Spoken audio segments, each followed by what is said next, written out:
Hello दोस्तों, नमस्ते। स्वागत है आपका आशीष क्लासेस पर। बात करेंगे आज के एडिटोरियल की। और अगर आप नए हैं इस चैनल पर तो चैनल को सब्सक्राइब कर लीजिए, बेल आइकन को क्लिक कर लीजिए और आशीष क्लासेस नाम से एक तो अपना एप्लीकेशन है उसको डाउनलोड कर लीजिए, ताकि पेड कोर्सेज जैसे कि ट्रांसलेशन वाला बैच और एक आरएएस मेंस के लिए विद्यार्थियों के लिए बैच उपलब्ध है, एक एसएससी सीडीएस के विद्यार्थियों के लिए बैच उपलब्ध है, ये कोर्सेज आप एक्सेस कर सकें। और एक आशीष क्लासेस नाम से टेलीग्राम चैनल है जहाँ पर आप जो पीडीएफ हम लोग डिस्कस कर रहे हैं ये सेशन, उसका पीडीएफ प्राप्त कर सकें। आइए स्टार्ट करते हैं आज का सेशन। सबसे पहले तो आज के सेशन में जो कॉमन एरर्स, मतलब कुछ क्वेश्चंस मैंने इसी सेशन से बनाए हैं, तो वो कॉमन एरर्स डिस्कस कर लेते हैं। Later on will discuss today's editorial. तो क्या कहना चाह रहा है? A day apart. Day apart का मतलब होता है एक दिन के अंतराल में। तो एक दिन के अंतराल में टू पिलग्रिमेजेस, दो तीर्थ यात्राएं इन नॉर्थ इंडिया, उत्तरी भारत में उन्होंने एंड्योर किया है। क्या उसको एंड्योर का मतलब सहना है, एक्सपीरियंस करना है, सफर करना है। ये जो सिनोनिम्स है ना वो तो हम डिस्कस कर लेंगे एडिटोरियल पढ़ने के दौरान। फिलहाल मैं एक बार थोड़ा सा ट्रांसलेट करके और उसका जो ग्रामर वाली एरर्स हैं वो बता रहा हूँ। तो एक दिन के अंतराल में दो तीर्थ यात्राएं उत्तरी भारत में इन्होंने अव्यवस्था को झेला है। 8 लोग जो है मर गए। स्टीप स्टेयरवे मतलब वो सीढ़ियां जो कि बिल्कुल ढाल, उसका सीधा सीधा ढाल था, एकदम एक खड़ा ढाल जिसको कह सकते हो, एकदम वर्टिकल जो ढाल था उससे मर गए। तो यहाँ पे कोई गलती नहीं है, नो एरर। दूसरा सेंटेंस है monkeys reportedly was damaged an overhead cable. Monkeys ने तथाकथित रूप से जो सर के ऊपर से जा रही तार थी बिजली की उसको तोड़ दिया था, डैमेज कर दिया था। तो डैमेज किसने किया यहाँ पे? मंकीज ने। अगर काम करने वाला पहले होता है, डूअर पहले होता है, तो वो सेंटेंस एक्टिव वॉइस का कहलाता है। और एक्टिव वॉइस के सेंटेंस में हम वॉज वर्ग के साथ थर्ड फॉर्म नहीं लगाते हैं, तो वॉज को हटा देंगे। तो मंकीज ने तथाकथित रूप से डैमेज कर दिया एक ओवरहेड केबल को, स्पार्किंग पैनिक, डर को फैलाते हुए, दैट किल्ड 2 पर्सन, और इस डर के कारण, इस पैनिक के कारण 2 लोग मारे गए। तो यहाँ पे गलती है, वॉज हटेगा। थर्ड जो है सच हैजर्ड्स। हैजर्ड्स का मतलब खतरा होता है, डेंजर या रिस्क या थ्रेट को बोलते हैं। तो ऐसे जो खतरे हैं एट टेम्पल्स, मंदिरों में, आर नॉट न्यू। न्यूली नहीं आएगा, क्या आएगा? न्यू। क्योंकि हैजर्ड्स नाउन है और नाउन की विशेषता बताने वाला शब्द हमें चाहिए, तो एडजेक्टिव होना चाहिए। तो ऐसे जो खतरे हैं टेम्पल्स में वो नए नहीं हैं। मेकशिफ्ट वायरिंग, जो टेम्पररी वायरिंग है, या फिर कहें कि जो जुगाड़ आपने कर रखा है वायरिंग का, और ओवरलोडेड ट्रांसफॉर्मर्स हैं, जो क्षमता जिसकी मतलब जितनी क्षमता है उससे ज्यादा वजन के जो ट्रांसफॉर्मर्स हैं, वो सामान्य सी बात है, आम बात है। तो यहाँ पे गलती जो है वो न्यू आएगा, एडजेक्टिव की रिक्वायरमेंट है, एडवर्ब नहीं चाहिए। नीदर श्राइन, श्राइन का मतलब तीर्थ स्थल या मंदिर को बोलते हैं। तो दोनों में से कोई भी श्राइन, यहाँ पे नीदर जो है डिटर्मिनर है, ठीक है। तो दोनों जो मंदिर हैं उनमें से एक भी मंदिर नहीं, हेड एंड ऑटोमेटिक, दोनों में से किसी भी मंदिर में ऑटोमेटिक पावर कट ऑफ नहीं था, स्वचालित रूप से धारा प्रवाह या बिजली का प्रवाह रोकने का सिस्टम नहीं था, और कोई पब्लिक एड्रेस सिस्टम नहीं था, मतलब लोगों को उद्घोषणा करने वाला सिस्टम जैसे एम्पलीफायर, माइक, ये सब नहीं थे। कैपेबल ऑफ, कैपेबल के साथ में प्रेपोजिशन जो है वो ऑफ लगता है, जो कि सक्षम हो डीबंक करने मिस इन्फॉर्मेशन को। मिस इन्फॉर्मेशन मतलब गलत सूचना, और डीबंक का मतलब होता है जो डीबंक का मतलब है रिबट करना, रिफ्यूट करना, खंडन करना। तो गलत सूचना का खंडन करने में सक्षम ये सिस्टम भी नहीं था। All such tragedies have occurred, ये सारी के सारी ट्रेजिडीज जो हैं, दुखांत घटनाएं जो हैं, ट्रेजिडी का मतलब दुखांत घटना होती है, इसका एंटोनिम जो है वो कॉमेडी होता है। ट्रेजिडी का एंटोनिम जो है वो क्या होता है? कॉमेडी। ये एंटोनिम की बात कर रहा हूँ, सिनोनिम की बात नहीं कर रहा, ठीक है। तो ये सारी जो दुखांत घटनाएं हैं वो घटित हुई हैं डिस्पाइट, डिस्पाइट के साथ ओव नहीं आता, इन स्पाइट में ओव आता है। डिस्पाइट बराबर हम रखते हैं क्या? इन स्पाइट ओव। डिस्पाइट के बराबर क्या रखेंगे? इन स्पाइट ओव, ठीक है। तो सारी के सारी जो ट्रेजिडीज हैं, सारी जो दुखांत घटनाएं हैं वो घटित हुई डिस्पाइट ऑफ मल्टीपल गाइडलाइंस, अनगिनत गाइडलाइंस के बावजूद, एंड कोर्ट ऑर्डर्स, और कोर्ट के आदेशों के बावजूद, ठीक है। तो ये आज का जो कॉमन एरर के क्वेश्चंस थे वो हमने डिस्कस कर लिए। अब हम डिस्कस करते हैं आज का सेशन। तो चलो साहब, आज के सेशन का जो टाइटल है वो है कल्चर ऑफ रिस्क। थोड़ा सा अलग ये सेशन आज का है, थोड़ा सा अपडेट मैंने किया है। यहाँ जो आपको अलग से दिख रहे हैं बोल्ड और कुछ अलग कलर में, ये सारे सब्जेक्ट हैं। तो जो बच्चे ये सोच रहे थे, या फिर मेरे पास कुछ मैसेजेस आए थे या उन्होंने फ़ोन कॉल्स किया था कि यहाँ पे हमें ये समझ में नहीं आता बड़े सेंटेंसेस में कि कैसे हम किसी सब्जेक्ट को फाइंड आउट कर सकते हैं, तो ये जो प्रॉब्लमेटिक पार्ट था आपका, उसको मैंने सॉर्ट आउट करने का यहाँ पे कोशिश की है। तो अलग से आपको सब्जेक्ट दे दिए हैं, तो अगर आप खुद से पीडीएफ को रीड करेंगे तो एक एक्सरसाइज आप कर सकते हैं कि हाँ ये सब्जेक्ट कैसे है। कई बार आप भूल जाते हैं ना कि सब्जेक्ट कैसे है, तो ये थोड़ा सा मैंने मार्क करके ही दे दिया, आपको इंडिकेट करके दे दिया है, अलग से हाईलाइट करके दे दिया है, ताकि आप खुद से भी जब करें तो सब्जेक्ट को पहचान सकें। इसके साथ कौन सी वर्ब आएगी वो हम डिस्कस कर लेंगे। तो दिनों दिन मैं सेशन को थोड़ा सा सा और अपडेट कर रहा हूँ, और क्योंकि मैंने पहले ही कहा था कि इस सेशन को मैं वहां तक लेके जाऊंगा जहां आपकी इमेजिनेशन, आप इमेजिन भी नहीं कर पा रहे हैं। बियॉन्ड योर इमेजिनेशन ये सेशन जाएगा, बहुत बेहतर ये साबित होगा, बहुत इंपॉर्टेंट, बहुत यूजफुल ये साबित होगा आपके परीक्षा में। आपको बस पूरा सेशन देखना है, आपको नोट्स प्रॉपर मेंटेन करने हैं। नोट्स का मतलब है कि जो चीज़ें आपको नहीं लगे वो सब नोट डाउन करना है, और हर सेशन से पहले उन सब चीज़ों को रिवाइज करते हुए आना है। आपकी इंग्लिश अपने आप अपडेट होती जाएगी, बहुत अच्छी चीज़ें सीखते जाओगे।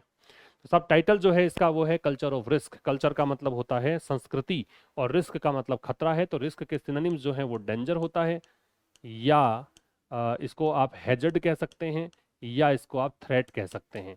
तो खतरे की संस्कृति, ठीक है, भारत में खतरा जो है वो पग पग पर है, हर कदम पर है। तो इसके लिए कहा गया कल्चर ऑफ रिस्क। मतलब भगदड़ यहाँ पे मचती रहती है, क्योंकि जनसंख्या बहुत ज़्यादा है हमारे देश की, और चूंकि थोड़ी सी व्यवस्थाओं में कमी होने के कारण ये घटनाएं आम बन जाती है। इसीलिए इसका टाइटल पड़ा कल्चर ऑफ रिस्क। किसको लेकर लिखा गया है? On safety and A mass gathering, सुरक्षा को लेकर। और मास गैदरिंग मतलब एक प्रकार से पब्लिक इवेंट इसको कह सकते हैं आप, क्राउड इवेंट या पब्लिक इवेंट इसको कह सकते हैं, पब्लिक इवेंट। ठीक है, आप इसे पब्लिक इवेंट कह दीजिए, पब्लिक गैदरिंग कह दीजिए, ठीक है। और क्या कह सकते हो इसको? पब्लिक गैदरिंग या क्राउड गैदरिंग भी कह सकते हो। जहां लोग इकट्ठे होते हैं, भीड़ होती है, उसके लिए हम यूज करते हैं ये मास गैदरिंग। तो ये सुरक्षा को लेकर लिखा गया है, और जो भीड़ वाला सिस्टम बन जाता है या भीड़ इकट्ठी हो जाती है उसको लेकर एडिटोरियल लिखा गया है। आगे कहा है the notion of A routinely planned mass gathering. Notion का मतलब होता है बेटा विचार, तो इसको आइडिया या कॉन्सेप्ट हम कह सकते हैं। क्या कह सकते हैं? आइडिया या कॉन्सेप्ट। तो जो विचार है, नोशन है, नोशन जो है सब्जेक्ट है यहाँ पे। किसका विचार? रूटीनली मतलब दैनिक रूप से, दिनचर्या में, प्लान्ड मास गैदरिंग जो योजनाबद्ध तरीके से आप भीड़ वाले इवेंट जो कराते हो, should be done away with, इनसे छुटकारा पाना चाहिए, इसको हटा देना चाहिए। डू अवे विद जो है, चूंकि थर्ड फॉर्म दे रखी है, पैसिव दे रखा है बी के साथ, तो इसके सिनोनिम्स जो है वो एलिमिनेट होता है, या आप इसे एबोलिश कह सकते हैं, या आप इसे गेट रिड ऑफ कह सकते हैं, छुटकारा पाना। ठीक है, इसका मतलब क्या है? छुटकारा पाना। डू अवे विद का मतलब छुटकारा पाना है। तो क्या कहना चाह रहा है? The notion of A routinely planned mass gathering, विचार, धारणा किसकी? दैनिक रूप से रूटीन में है ये चीज शुमार कि प्लान्ड मास गैदरिंग आप कराते हैं, ठीक है, योजनाबद्ध तरीके से, है ना। आप दैनिक रूप से मास गैदरिंग जो होती है, भीड़ इकट्ठी होती है, उसका जो धारणा है, ये सब्जेक्ट है, इसकी वर्ब है, शुड बी डन विद, ये पैसिव वो इसका स्ट्रक्चर है।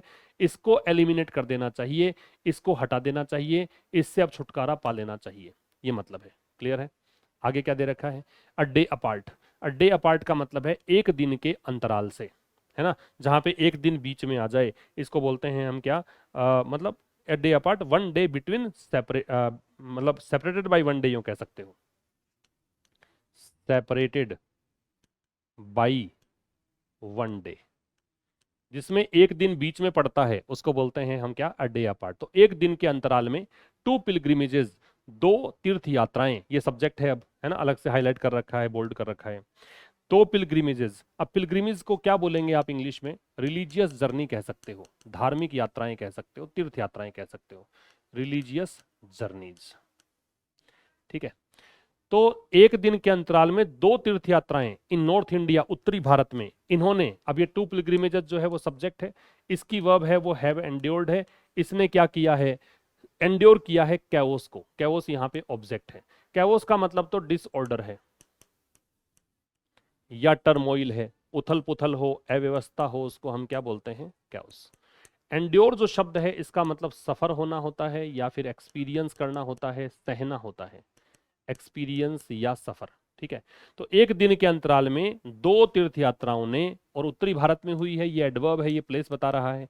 तो उत्तरी भारत में जो दो तीर्थ यात्राएं हुई हैं, इन्होंने उथल पुथल सही है, या इन्होंने अव्यवस्था सही है। ठीक है, ये प्रेजेंट परफेक्ट दे रखा है। सब्जेक्ट टू पिलग्रिमेजेस है, इसकी वर्ब हैव एंड्योर्ड है, प्रेजेंट परफेक्ट टेंस है। 8 पीपल डाइड, ये सब्जेक्ट हो गया, दे ही रखा है आपको। इसकी वर्ब है डाइड, 8 लोग मर गए। ऑन द स्टीप, स्टीप का मतलब है वर्टिकल या शार्प, बहुत ही तीखा ढाल जो होता है ना, उसको हम बोलते हैं स्टीप, है ना, एकदम खड़ा ढाल। जैसे यों उतरना हो आपको, तो ये उतरना बड़ा मुश्किल है ना, ये रैंप बड़ा मुश्किल है, इस कारण से इसको बोलते हैं स्टीप। स्टेयरवे मतलब सीढ़ियां। To Haridwar Mansa Devi shrine, shrine का मतलब तीर्थ स्थल होता है, टेम्पल मान लीजिए इसको, इसको आप मान लीजिए टेम्पल, या रिलीजियस प्लेस को भी बोलते हैं श्राइन, रिलीजियस प्लेस भी हो सकता है। ठीक है, तो कह रहा है कि 8 लोग मर गए, और किस पर मर गए? स्टीप स्टेयरवे जो था, एकदम तीखा जो ढाल था, खड़ा ढाल था, और ये ढाल कहाँ, ये सीढ़ियाँ कहाँ जा रही थी? हरिद्वार के मनसा देवी मंदिर जा रही थी। ठीक है, ये कहाँ जा रही थी? मनसा देवी मंदिर जा रही थी। होली प्लेस या टेम्पल को हम बोलते हैं, रिलीजियस प्लेस को बोलते हैं। ऑन जुलाई 27, 2025, कब की घटना है? 27 जुलाई 2025 की घटना है। आफ्टर अ रूमर स्प्रेड, कब? आफ्टर, आफ्टर यहाँ कंजंक्शन है, अब कंजंक्शन के बाद एक नया क्लोज है। रूमर का मतलब होता है हियर से कह सकते हो, सुनी सुनाई जो बात होती है उसको हम बोलते हैं अफवाह, रूमर, है ना। इस हियर से के अलावा इसको अनवेरिफाइड इंफॉर्मेशन भी कह सकते हो, ऐसी इंफॉर्मेशन जिसकी की मतलब जिसको जांच करके सिद्ध नहीं किया गया है ना। अनवेरीफाइड, अनवेरीफाइड इंफॉर्मेशन इसका सिनोनिम हो सकता है, इसको बोलते हैं अफवाह। तो किसके बाद जब एक अफवाह फैली, स्प्रेड यहाँ पे वर्ब है, सेकेंड फॉर्म है रूमर की। दैट स्नैप्ड पावर वे, अब ये दैट यहाँ पे फिर से कंजंक्शन है, कंजंक्शन है तो नया क्लोज है, नया क्लोज है तो यहाँ पे ये सब्जेक्ट है। स्नैप्ड का मतलब है कट ऑफ, जो काटा हुआ था, टूटा हुआ था। स्नैप का मतलब काटना, ठीक है। कट ऑफ कह सकते हो, ब्रोकन कह सकते हो, सीवर्ड कह सकते हो, टूटा हुआ था या सीवर्ड, ये थर्ड फॉर्म ही लिए मैंने। पावर लाइन का मतलब हो गया बिजली का तार, ये इसकी वर्ब है वॉज। लाइव है इसका मतलब उसमें से बिजली प्रवाहित हो रही थी। ठीक है, फिर समझिए, 8 लोग मर गए, कहां पर? स्टीप स्टेयरवे पर, जो एकदम सीधा खड़ा ढाल था, उन सीढ़ियों पर। ये सीढ़ियां कहां जा रही थी? हरिद्वार के मनसा देवी मंदिर जा रही थी। कब की बात है? 27 जुलाई 2025 की बात है। ठीक है, ये पूरा ही एडवर्ब हो जाएगा, टाइम बता रहा है। किसके बाद? जब एक अफवाह फैली, और अफवाह क्या थी कि एक कटा हुआ तार, टूटा हुआ पावर लाइन जो है उसमें से बिजली या करंट बह रहा है, करंट प्रवाहित हो रहा है। ये सूचना मिलने से पैनिक में आ गए लोग, भगदड़ वहां मच गई और 8 लोग मर गए। पॉइंट्स टू रिमेंबर क्या है इसमें? तो पॉइंट्स टू रिमेंबर में एक तो डू अवे विद, ये एक फ्रेजल वर्ब होती है, इसका मतलब क्या है एक तो ये ध्यान रखना है। डू अवे विद, इसका मतलब एलिमिनेट, एबॉलिश, है ना, ये सब मतलब होते हैं, गेट रिड ऑफ। और फिर पिलग्रिमेज क्या है? पिलग्रिम तो होता है तीर्थ यात्री, और पिलग्रिमेज जो होता है वो रिलीजियस जर्नी को बोलते हैं, पिलग्रिमेज। ठीक है, तीसरा जो है आपको दे रखा है कैओस। कैओस क्या है? अव्यवस्था को बोलते हैं। एंड्योर क्या है? सहने को बोलते हैं, एक्सपीरियंस करने को बोलते हैं। एक हमें याद रखना है, स्टीप जो शब्द है इसका मतलब ये एडजेक्टिव है, यहाँ पे तीखा, शार्प या वर्टिकल को बोलेंगे। रूमर क्या है? रूमर अफवाह को बोलते हैं। ठीक है, इसके लिए अनवेरिफाइड इंफॉर्मेशन कह सकते हो, या हियर से सुनी सुनाई बात कह सकते हो। स्नैप का मतलब काटना, तोड़ना होता है, सीवर करना, ब्रेक करना या कट करना। ये सब इस स्लाइड से कुछ वर्ड्स आपको देखने को मिले हैं। क्लियर है? नेक्स्ट पे आइए। नेक्स्ट कह रहा है द नेक्स्ट डे, अगले दिन, एट अवसानेश्वर टेम्पल। अब ये दूसरा टेम्पल है, ये कहाँ है? बाराबंकी में है। ठीक है, तो अगले ही दिन, एक दिन के अंतराल में, अगले ही दिन क्या हुआ इस टेम्पल में? अब ये उस टेम्पल की बात कर रहा है, टेम्पल हो गया स्मॉलर प्लेस, तो छोटे स्थान से पहले हम लगाते हैं क्या? एट। और इसकी तुलना में ये जब वह बड़ा स्थान हो गया, तो 2 स्थान अगर दे रखा हो तो छोटे स्थान से पहले हम एट लगाते हैं, बड़े स्थान से पहले हम इन लगाते हैं। तो अगले दिन क्या हुआ कि इस मंदिर में, जो कि यहाँ पर है, मंकीज रिपोर्टेडली, रिपोर्टेडली का मतलब है सपोज्डली, तथाकथित रूप से, या इसे कह सकते हैं परपर्टेडली। तो मंकीज ने तथाकथित रूप से क्या किया? मंकीज सब्जेक्ट है, अलग से दे रखा हाईलाइट करके, रिपोर्टेडली एडवर्ब है। मंकीज ने क्या किया? डैमेज कर दिया, है ना, हमने एक पैसिव वॉइस देखा था, ये वर्ब है। किसको? एक ओवरहेड केबल को, एक ऐसे तार को जो सर के ऊपर से जा रहा था। ओवरहेड का मतलब है सर के ऊपर से जा रहा तार। अबव ग्राउंड वायर जो होता है ना, तो अबव ग्राउंड होता है, एरियल लाइन भी इसको कह सकते हैं, AERIAL, एरियल लाइन, मतलब हवाई, जो एक तार, हवा में लटका हुआ तार, उसको हम बोलते हैं क्या? Overhead cable. Sparking panic, spark का मतलब है ट्रिगर करना, कोज करना, ये सब मतलब होते हैं इसके। तो ट्रिगर या कोज, उत्प्रेरित करना, कारण बनना। पैनिक, पैनिक का मतलब है फियर, डर। दैट किल्ड 2 पर्सन्स, अब ये दैट जो है रिलेटिव प्रोनाउन है, इसका संबंध इससे है, इस पैनिक के कारण, अब ये दैट हालांकि सब्जेक्ट नहीं है, सब्जेक्ट तो ये है, लेकिन फिर भी दैट के कारण ही ये है, तो इसकी वर्ब जो है किल्ड, इसने 2 लोगों को मार दिया, इस पैनिक ने 2 लोगों को मार दिया। फिर देखिए अगले दिन इस मंदिर में जो इस जगह पर है ना, इसमें हुआ क्या, मंकीज ने तथाकथित रूप से, बंदरों ने तथाकथित रूप से एक ऊपर, सर के ऊपर एक तार था, उसको इन्होंने डैमेज कर दिया। और ऐसा करने से एक चीज हुई कि डर यहाँ पे व्याप्त हो गया, और उस डर के कारण 2 लोग मर गए। ठीक है, सब्जेक्ट वर्ब की बात करोगे तो दैट डिटर्मिनर है, नेक्स्ट एडजेक्टिव काम करेगा, ये नाउन है। ठीक है, एट प्रेपोजिशन है, ये नाउन हो गया पूरा, ये प्रेपोजिशन है, ये नाउन हो गया, मंकीज नाउन है, रिपोर्टेडली एडवर्ब है, डैमेज्ड वर्ब है। एन ओवरहेड केबल जो है एन डिटर्मिनर है, ये ओवरहेड केबल पूरा ही क्या बन जाएगा, वैसे तो ये ओवरहेड मॉडिफायर है, इसका एडजेक्टिव काम करेगा, वैसे तो कंपाउंड नाउन कह सकते हैं। स्पार्किंग प्रेजेंट पार्टिसिपल है, ऐसा करते हुए, डर को फैलाते हुए, डर को ट्रिगर करते हुए, दैट रिलेटिव प्रोनाउन है। अब यहाँ पे रिलेटिव प्रोनाउन पैनिक के लिए आ रहा है, पैनिक की वर्ब है वो किल्ड है, 2 पर्सन्स, ये 2 एडजेक्टिव है, पर्सन्स नाउन है। आगे दे रखा बोथ इंसिडेंट, दोनों ही घटनाएं, ये सब्जेक्ट हो गया। इसकी वर्ब है वर्ड ट्रिगर्ड, ये पैसिव वो इसका स्ट्रक्चर है, वो के साथ वर्ब के साथ थर्ड फॉर्म। ट्रिगर का मतलब वही, प्रोवोक करना कह सकते हो, कोज करना कह सकते हो, स्पार्क करना कह सकते हो। ठीक है ये इसका मतलब है। ठीक है, ट्रिगर का मतलब ये सब है, सेट ऑफ भी एक इसका सिनोनिम होता है। तो दोनों ही घटनाएं जो है वो ट्रिगर की गई, दोनों ही घटनाएं किस कारण से हुई, फियर्स ऑफ इलेक्ट्रोक्यूशन। इलेक्ट्रोक्यूशन क्या होता है, बिजली से करंट लग जाना, करंट लग जाने की घटना को हम क्या बोलते हैं, इलेक्ट्रोक्यूशन बोलते हैं। तो इलेक्ट्रिक शॉक इसको कह सकते हो आप, इलेक्ट्रिक शॉक। ठीक है, तो दोनों ही घटनाएं जो है किस कारण से ट्रिगर थी, दोनों ही घटनाएं क्यों हुई, दोनों घटनाएं हुई बिजली के करंट, मतलब करंट के डर से ये दोनों घटनाएं घटी। ठीक है, बोथ डिटर्मिनर होता है, इंसिडेंट नाउन है, verb helping verb, triggered man verb, ये प्रेपोजिशन, ये इसका ऑब्जेक्ट, ये प्रेपोजिशन, ये इसका ऑब्जेक्ट। पॉइंट्स टू रिमेंबर में आइए, तो एक तो एट और इन दोनों प्रेपोजिशन ऑफ प्लेस हैं, अगर साथ में आए तो छोटे स्थान से पहले एट लगेगा, बड़े से पहले इन लगेगा, ध्यान रखना है। रिपोर्टेडली का मतलब क्या है, तथाकथित रूप से, तो इसके लिए सपोजली या परपर्टेडली सिनोनिम होगा। एक यहाँ पे स्पार्क शब्द के सिनोनिम क्या हैं वो ध्यान रखेंगे, ट्रिगर या कोज होता है। फिर इलेक्ट्रोक्यूशन क्या होता है, इलेक्ट्रोक्यूशन इलेक्ट्रिक शॉक को बोलते हैं। ये कुछ इस स्लाइड से था, आगे आइए। सच हैजर्ड्स, ऐसे जो खतरे हैं, मैंने सच के बारे में बता रखा है, पिछले सेशन में बात हुई है कि सच जो है वो या तो क्या करता है, प्लूरल काउंटेबल नाउन लेता है अपने बाद में, या फिर सच की कहानी ये है कि सच अगर सिंगुलर काउंटेबल नाउन लेगा तो उससे पहले ए या एन लगता है, अगर काउंटेबल है तो, अनकाउंटेबल है तो फिर ए और एन का प्रश्न ही नहीं है। तो ऐसे जो खतरे हैं, एट टेम्पल्स, मंदिरों में, ठीक है, ये जगह का नाम बता रहा है तो एडवर्ब है। ठीक है, प्रपोजिशनल फ्रेज है, और वैसे एडवर्ब है क्योंकि ये जगह बता रहा है। तो ऐसी घटनाएं, इसकी वर्ब आर। ठीक है, नॉट एडवर्ब होता है, न्यू एडजेक्टिव है, तो ऐसी घटनाएं नई नहीं है। कैसे, मेकशिफ्ट वायरिंग, मेकशिफ्ट वैसे जुगाड़ को बोलते हैं, हिंदी में तो इसको बोलिए आप जुगाड़, और वैसे अंग्रेजी में इसको बोलेंगे तो टेम्परेरी या प्रोविजनल कह सकते हैं, टेम्परेरी कह दीजिए या प्रोविजनल कह दीजिए, मतलब एक अस्थायी प्रकार का जुगाड़ होता है। वायरिंग का मतलब तार, ड्रैप्ड ओवर स्टॉल्स, स्टॉल्स का मतलब है दुकानें, कियोस्क जिसको बोल सकते हैं, और ये ड्रैप्ड ओवर है, इसका मतलब हंग है, कवर्ड है, लेड ओवर है। वैसे तो ढका हुआ होता है, तो कवर्ड कह सकते हो, हंग कह सकते हो, या लेड ओवर जो डाली गई हैं ऐसा कह सकते हो, है ना, ड्रैप्ड ओवर के सिनोनिम है ये। तो ऐसे खतरे मंदिरों में नए नहीं है, ये कॉलन लगा के थोड़ा समझा रहा है बात को, इस 2 बिंदुओं को हम बोलते हैं कॉलन।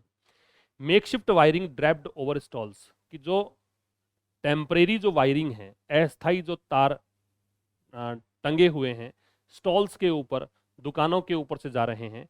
एंड ओवरलोडेड ट्रांसफॉर्मर्स, ठीक है, और जो ट्रांसफॉर्मर्स हैं, है ना, ओवरलोडेड ट्रांसफॉर्मर्स, एक तो जुगाड़ के रूप में तार ऊपर से जा रहे हैं, आप देखते ही हैं कि हर कहीं आपको तारों का जाल मिल जाएगा, और एक ट्रांसफॉर्मर भी कैसे हैं, ओवरलोडेड है, क्षमता से अधिक इनका वजन है।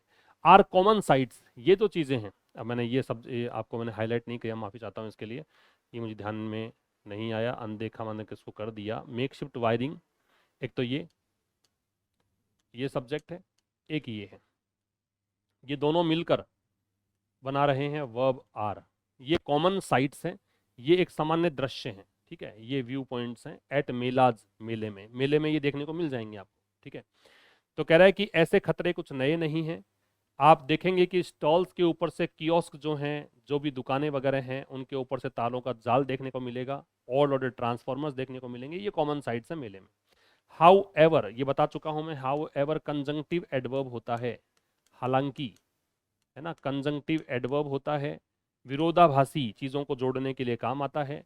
हालांकि नीदर श्राइन, इनमें से कोई भी मंदिर नहीं, नीदर श्राइन, दो मंदिर बताए, एक तो बाराबंकी में बताया वो वाला, एक वो मनसा देवी टेम्पल है, दोनों टेम्पल्स, इनमें से एक भी टेम्पल नहीं, नीदर का मतलब है दोनों में से एक भी नहीं, दो में से एक भी नहीं, ये मतलब है। और ये यहाँ डिटर्मिनर का काम करेगा, इसे आप एडजेक्टिव कह सकते हो, डिटर्मिनर है ये, ठीक है। Had an automatic power cut off, ना ही तो इनमें स्वचालित पावर कट ऑफ का सिस्टम था, मतलब अपने आप से बिजली सप्लाई बंद हो जाए, इन मंदिरों में से किसी में भी ऐसा नहीं था। या आप ये मत सोचो नीदर के साथ में नोर चाहिए, ये नीदर नोर वाला सिस्टम ही नहीं है। ये तो कह रहा है दो में से किसी भी मंदिर में ना तो ये चीज थी और ना ही ये चीज थी, ठीक है। तो नीदर नोर नहीं लगेगा। ये कह रहा है कि या तो दो ऑप्शन दिए हैं, ये हो या फिर ये हो, दोनों ही नहीं थे। दूसरा पब्लिक एड्रेस सिस्टम, ये होता है सार्वजनिक रूप से उद्घोषणा करने का सिस्टम, जिसमें माइक सिस्टम मान सकते हो कि आप माइक के द्वारा आप ऐसा सूचित कर देते। कैपेबल ऑफ, कैपेबल में ऑफ लगता है। डीबंक जो होता है ये रिफ्यूट या रिबट होता है, रिफ्यूट कह सकते हो, रिबट कह सकते हो, खंडन करना इसका सिनोनिम है, मतलब हिंदी में इसको आप कहेंगे खंडन करना, ठीक है। मिस इन्फॉर्मेशन में गलत सूचना, कि इनमें से कुछ भी नहीं था जो कि गलत सूचना, मतलब उद्घोषणा करने वाला सिस्टम भी नहीं था, किस जो सक्षम हो, वो सिस्टम जो कि सक्षम हो किसमें, गलत सूचना का खंडन करने में। कि भी घबराओ मत, ऐसी कोई ऐसा कुछ भी नहीं हुआ है, आराम से आप चलिए, भगदड़ मचाने की आवश्यकता नहीं है, ऐसा भी नहीं था, ठीक है। तो हाउ एवर से स्टार्ट होके और मिस इन्फॉर्मेशन तक जो सेंटेंस है उसमें नीदर शाइन सब्जेक्ट है, इसकी वर्ब जो है वो हेड है। आगे चलें। अच्छा, इसमें क्या क्या चीज़ें इंपॉर्टेंट हैं, इसमें एक तो मेक शिफ्ट जो है वो सिनोनिम इसका देख सकते हो, प्रोविजनल या टेम्परेरी हो सकता है, ठीक है। इसके अलावा यहाँ पे ड्रेप्ड क्या है, तो ड्रेप्ड का कवर्ड मान लीजिए, ड्रेप वैसे ढका हुआ होता है, हंग भी कह सकते हो कॉन्टेक्स्ट के अकॉर्डिंग। अच्छा जी, हाउ एवर क्या चीज़ है, तो हाउ एवर कंजंक्टिव एडवर्ब है, काफ़ी दिनों से हम इसको डिस्कस करते हुए आ रहे हैं। नीदर जो है वो किस रूप में यूज हुआ है, वो डिटर्मिनर के रूप में यूज हुआ है, अगर आगे नाउन दे रखा है तो। नीदर के बाद सीधा प्रेपोजिशन होता तो ये प्रोनाउन हो जाता, और नीदर के साथ नोर आता तो ये कंजंक्शन के रूप में आता। तो तीन तरीके से इसको यूज कर सकते हैं। एक ये प्रोनाउन हो सकता है अगर इसके बाद में प्रेपोजिशन होता तो, एक ये डिटर्मिनर या जिसको एडजेक्टिव हम बोलते हैं, इसको डिस्ट्रीब्यूटिव एडजेक्टिव के नाम से हम जानते हैं, तो ये एडजेक्टिव भी हो सकता है, और ये कंजंक्शन भी हो सकता है अगर इसके बाद में नोर आता तो, ठीक है।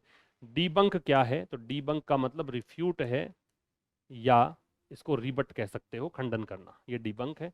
कैपेबल के साथ में ओव लगता है, ये प्रेपोजिशन वाला क्वेश्चन चूंकि मैंने दिया भी था कॉमन एरर में, इंपॉर्टेंट है, ठीक है। नेक्स्ट पे आइए। द हरिद्वार प्रोब, प्रोब का मतलब इंक्वेस्ट है, या स्क्रूटिनी कह सकते हो, या इन्वेस्टिगेशन कह सकते हो, या इंक्वायरी कह सकते हो। एक रीइटरेट है, इसका मतलब रिपीट होता है, या से अगेन होता है, दोहराने को बोलते हैं, दोहराना।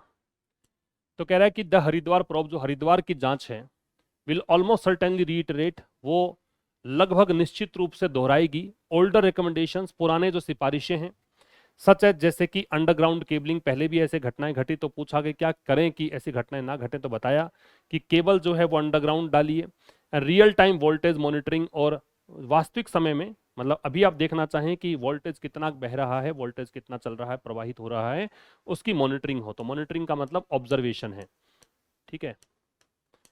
ये पहले चीजें जो हैं, जो ऐसा हो चुका है पहले, उसी चीज को दोहराएगी। तो हरिद्वार प्रोब सब्जेक्ट है, यहाँ पे अलग से दे रखा है। इसकी वर्ब है वो, ये है विल रीइटरेट। ऑलमोस्ट और सर्टेनली जो है वो दोनों ही एडवर्ब है, ठीक है। आगे कह रहा है कि हाउ एवर, फिर से ये कंजंक्टिव एडवर्ब है। द थ्रेट, ये सब्जेक्ट हो गया, इसकी वर्ब है वो इज है। इंसिडेंटल है वो इसका कॉम्प्लीमेंट है, और कॉम्प्लीमेंट में चूंकि तीन चीजें हो सकती हैं, नाउन, प्रोनाउन या एडजेक्टिव, ये यहाँ पे एडजेक्टिव है, क्योंकि इसमें लास्ट में एल दे रखा है। जनरली जिन वर्ड्स के एंड में एल होता है वो एडजेक्टिव्स होते हैं, तो इंसिडेंटल एडजेक्टिव है। इंसिडेंटल का मतलब होता क्या है, जो अचानक है, आकस्मिक है, सडन इसको आप कह सकते हो। एक्सीडेंटल इसका सिनोनिम हो सकता है, या इसको आप अनएक्सपेक्टेड कह सकते हो, ठीक है, आकस्मिक है। तो एक तो इसमें काम की बात है कि प्रोब के सिनोनिम्स क्या हैं, और एक बात और ध्यान रखिएगा कि प्रोब अगर नाउन होती है तो उसके साथ में हम इनटू भी लगाते हैं। प्रोब अगर नाउन हो तो उसमें हम इनटू लगाते हैं। खैर यहाँ पे तो प्रोब नाउन तो है, लेकिन प्रोब किसकी है वो ऑब्जेक्ट नहीं दे रखा, ठीक है। अच्छा, दूसरी बात इंपॉर्टेंट है, रीइटरेट क्या होता है? तो रीइटरेट का मतलब होता है दोहराना, से अगेन या रिपीट। तीसरी बात यहाँ पे इंसिडेंटल जो शब्द था, इसके सिनोनिम्स क्या हो सकते हैं? तो आकस्मिक को बोलते हैं तो एक्सीडेंटल, सडन या अनएक्सपेक्टेड कह सकते हैं। नेक्स्ट पे आइए। Except for two major stampedes. Except for का मतलब होता है, एक्सेप्ट से ही बता सकते हो या अदर देन से कह सकते हो, इसके अलावा कह दीजिए, other than, other than, except for, ठीक है। एक्सेप्ट फॉर का मतलब क्या है? Other than. इसको आप अपार्ट फ्रॉम भी कह सकते हो, इसके अलावा, अपार्ट फ्रॉम। स्टैम्पीड जो होता है ये पहले हमने डिस्कस करा हुआ है, रश या स्कैटरिंग को बोलते हैं, है ना, भगदड़ को बोलते हैं। तो दो जो मुख्य भगदड़ें हैं इन रिसेंट मेमोरी, हाल ही के यादों में या वर्तमान में जो हुई हैं, एक तो बेंगलुरु आरसीबी मैच के बाद में हुआ था, एंड हैदराबाद और हैदराबाद में जो हुआ, ये दो जो घटनाएं घटी, उसके अतिरिक्त ऑल सच ट्रेजिडीज, ऐसी सभी जो दुर्घटनाएं हैं। अब ये ऑल जो है वो डिटर्मिनर है, सच वैसे प्रोनाउन होता है लेकिन यहाँ पे एडजेक्टिव है, और ट्रेजिडीज है वो नाउन है। ट्रेजिडीज का मतलब मैंने बताया कि दुखांत घटना को आप बोलते हैं, और दुखांत घटना के लिए आप इसको कैलेमिटी या डिजास्टर कह सकते हैं, या कैटेस्ट्रॉफी कह सकते हैं, आपदा। और सच के बारे में हमने डिस्कस किया कि सच के बाद अगर नाउन कोई आएगा तो प्लूरल आएगा या तो, और सिंगुलर अगर आएगा तो उससे पहले ए या एन आएगा, दोनों में से कुछ एक तो घटना घटेगी। तो कह रहा है कि इन दो मुख्य घटना के अलावा, इन दो मुख्य भगदड़ें जो हाल ही की मेमोरी में हमारे हैं, बेंगलुरु और हैदराबाद में जो भगदड़ मची, उनके अलावा ऐसी सभी घटनाएं जो हैं हैव अकर्ड, ये घटित हुई हैं। मतलब ये घटनाएं रिलीजियस जगह पे नहीं हुई, और बाकी घटनाएं जो हैं, ऐसी सभी घटनाएं ये सब घटित हुई हैं। ये वर्ब है, ये किसकी वर्ब है? ऑल सच ट्रेजिडीज की वर्ब है। अकर का मतलब ट्रांसपायर होता है, हैपन होता है, घटित होना होता है। ट्रांसपायर या हैपन इसको कह सकते हैं। ये सब घटनाएं घटी हैं एट रिलीजियस मास गैदरिंग्स, जो धार्मिक स्थल पे बहुत भीड़ होती है वहां पर, और in the course of attending dam, या फिर उस रास्ते में जब उसको अटेंड करना हो आपको, ठीक है। इन द कोर्स ऑफ का मतलब इन द पाथ ऑफ, ठीक है। तो इस रास्ते में अटेंडिंग डैम, इन रिलीजियस मास गैदरिंग के लिए आ रहा है डैम, ये कि अगर आप धार्मिक भीड़ में, मेले में कहीं जा रहे हो, उनको अटेंड करने जा रहे हो, तब घटी है, या उस जगह पे घटी है जहां पे ये गैदरिंग हुई है। दे अकर, अब ये दे जो है वो आ रहा है इन घटनाओं के लिए प्रोनाउन, ये सब्जेक्ट है, ये वर्ब है। ये घटित होती हैं, डिस्पाइट प्रेपोजिशन होता है, इसका मतलब के बावजूद है, और डिस्पाइट के बराबर हम रख सकते हैं इन स्पाइट ऑफ। डिस्पाइट में ओव नहीं आता है, इन स्पाइट में ओव आता है। ये घटनाएं घटित होती हैं इसके बावजूद कि मल्टीपल गाइडलाइंस, मतलब अनगिनत दिशा निर्देश होते हैं, एंड कोर्ट ऑर्डर्स, और कोर्ट के आदेश भी हैं, due to authorities collective desensitization. Desensitization जो है, इसका मतलब है कि ये एक प्रकार से ग्रुप इंडिफरेंस होता है डेंजर के प्रति, मतलब कलेक्टिव डिसेंसिटाइजेशन का मतलब है ग्रुप इंडिफरेंस, मतलब उदासीनता होती है, सामूहिक उदासीनता होती है खतरों को लेकर। तो रिस्क दे रखा है आपको, है ना, ये एक प्रकार से इनडिफरेंस मानिए, अपैथी मानिए, उदासीनता होती है, ठीक है। अच्छा, अथॉरिटीज प्लूरल है, एस दे रखा है इसलिए अपोस्ट्रोफी बाद में लग रखा है, अगर ये सिंगुलर होता तो एस के पहले अपोस्ट्रोफी होता।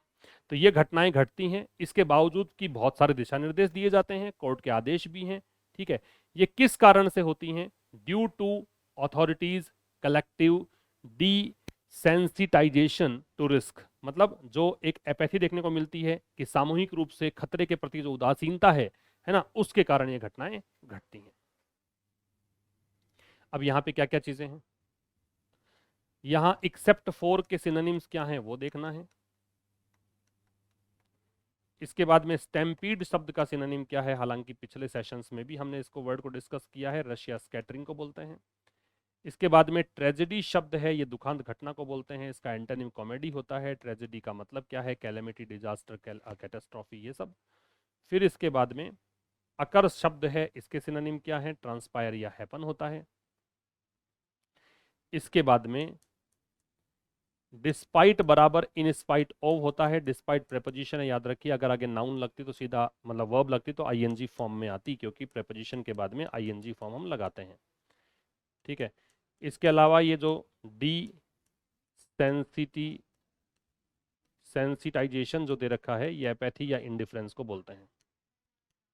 नेक्स्ट पे आइए, आगे कह रहा है कि ऑन पेपर, कागजों में, उत्तराखंड, उत्तराखंड सब्जेक्ट है, ये तो एक प्रेपोजिशनल फ्रेज होगी। कागजों में उत्तराखंड जो है उसके पास एक क्राउड मैनेजमेंट मैनुअल है। मैनुअल का मतलब एक हैंडबुक है, एक इंस्ट्रक्शन वाली बुक है, एक गाइड बुक है। ठीक है, इसके पास एक मैनुअल है चार धाम यात्रा के लिए, चारों तीर्थ स्थल की यात्रा, चार धाम यात्रा, चार तीर्थ स्थलों की यात्रा। तो कागजों में है, इसके पास क्राउड मैनेजमेंट मैनुअल है, इसको पता है, इसके पास एक दिशा निर्देश है कि कैसे चार धाम यात्रा में किस प्रकार की मतलब चीजें हैं व्यवस्थित करनी है, किस चीजों को अवॉइड करना है। एंड द एनडीएमए गाइडलाइंस, और जो एनडीएमए जो गाइडलाइंस हैं, इसके दिशा निर्देश हैं, ये सब्जेक्ट है। ये कहते हैं, ये बताते हैं कि ये कंजंक्शन है कि हर इवेंट मस्ट कैलकुलेट, ये सब्जेक्ट हो गया, हर एक जो घटना है, हर एक जो इवेंट है, मस्ट कैलकुलेट, उसको जरूर से जरूर गणना करनी चाहिए, किसकी, कैरिंग कैपेसिटी की, कि आप कितनी क्षमता को कैरी कर सकते हो, कितनी क्षमता को आप लेके जा सकते हो। स्टैगर एंट्री, स्टैगर एंट्री का मतलब है एक एक करके, ऑल्टरनेट एंट्री मान लीजिए इसको, है ना, वैकल्पिक एंट्री मान लीजिए, मतलब पहले कोई एक व्यक्ति ने एंट्री किया, उसके बाद दूसरा एंट्री करे, इस प्रकार की स्टैगर एंट्री मानिए। ठीक है, एक साथ में एंट्री नहीं, ये होता है स्टैगर एंट्री। ठीक है, या फिर आप इसको सिक्वेंशियल एंट्री भी कह सकते हो, एकदम क्रमबद्ध तरीके से सीक्वेंस में ही नंबर वाइज कोई ना कोई जाएगा, उसको भी बोलते हैं हम क्या, stagger entry. Maintain redundant escape routes, redundant का मतलब होता है जो एक्स्ट्रा है। ठीक है, वैसे तो फालतू को बोलते हैं, लेकिन यहाँ पे एक्स्ट्रा मान लीजिए। एस्केप रूट्स का मतलब है इवैक्यूएटेड, इवैक्यूएशन वाले रूट्स, मतलब बचाव वाले, इवैक्यूएशन, इवैक्यूएशन रूट्स इसलिए बोल रहा हूँ कि वो मार्ग जिससे आप बच सकते हो, है ना, एक्स्ट्रा मार्ग। And hold drills, hold drills मतलब कुछ ऐसा अभ्यास भी करवाएं आप, ऐसी प्रैक्टिस भी आप होल्ड करें, ऐसी चीज़ों को आयोजित करें। तो होल्ड ड्रिल्स का मतलब है कंडक्ट रिहर्सल्स, कुछ रिहर्सल आप इसको करवाएं, कंडक्ट रिहर्सल्स। ठीक है, तो क्या मतलब हुआ देखो, कागजों में तो उत्तराखंड के पास क्राउड मैनेजमेंट मैनुअल है, मतलब क्राउड को कैसे मैनेज करना है वो हैंडबुक है इनके पास चार धाम के लिए।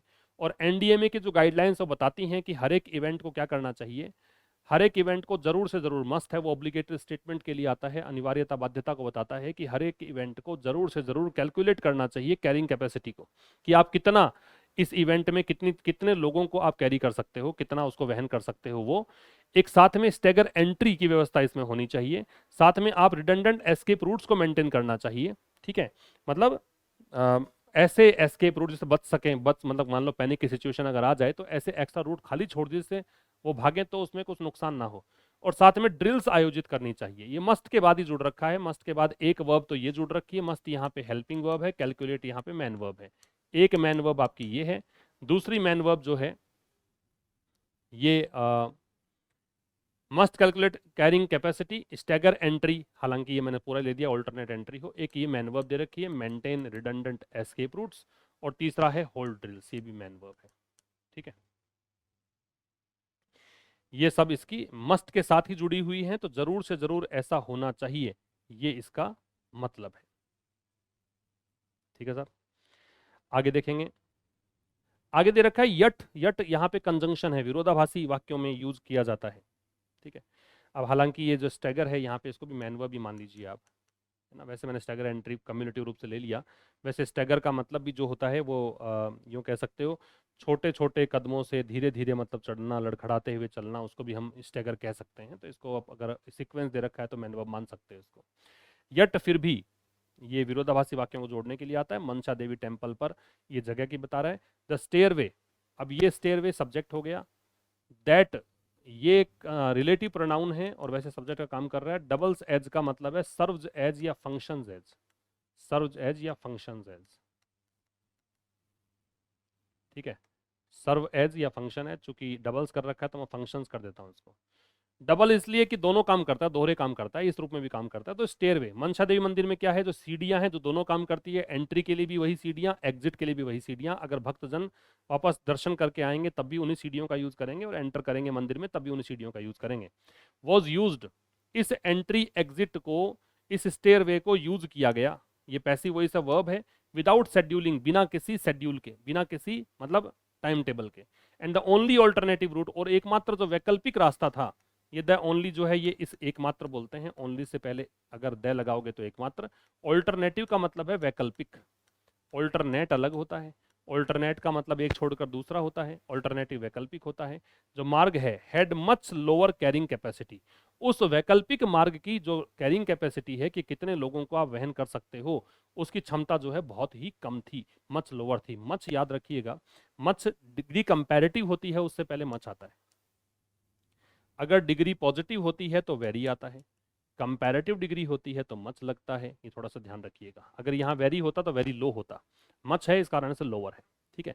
फिर समझ लीजिए, फिर भी मनसा देवी मंदिर में जो स्टेयरवे था, सीढ़ियां थी जो कि काम करती है, दोनों ही काम करती है, एंट्री और एग्जिट वाला, इन सीढ़ियों को यूज किया गया, ठीक है। अब ये दैट इसके लिए आ रहा था, इसकी वर्ब डबल्स है। अब इन सीढ़ियों का यूज किया गया, इस सब्जेक्ट की वर्ब ये है, बिना शेड्यूलिंग के, विदाउट प्रेपोजिशन है तो आईएनजी लग गया इसमें। और एकमात्र जो वैकल्पिक रास्ता है, इसकी वर्ब जो है वो हेड है, इसमें बहुत ही कम कैरिंग कैपेसिटी थी। तो इसमें हम क्या सीख रहे हैं इस पर्टिकुलर स्लाइड से, तो यहाँ पे एक तो आप ध्यान रखिएगा, रिडंडेंट क्या है। रिडंडेंट एक्स्ट्रा के लिए यूज किया गया है, वैसे फालतू को बोलते हैं, यूजलेस को बोलते हैं। फिर इसके बाद में डबल्स एज जो दे रखा है, इसका मतलब फंक्शन एज या सर्व एज, इस तरह से काम करना। और एक आप याद रखिएगा कि मच के साथ डिग्री जो है वो कंपैरेटिव डिग्री आती है, वेरी के साथ डिग्री है वो पॉजिटिव डिग्री आती है, ठीक है, ये ध्यान रखना है। बाकी कुछ विशेष नहीं है। दे ओनली जो होता है, दी ओनली, इसका मतलब एकमात्र होता है, ये थोड़ा सा ध्यान रखें आप, ठीक है साहब। ये था आज के इस एडिटोरियल में। मुलाकात होगी अब कल एक नए सेशन के साथ, तब तक के लिए नमस्कार, थैंक यू वेरी मच।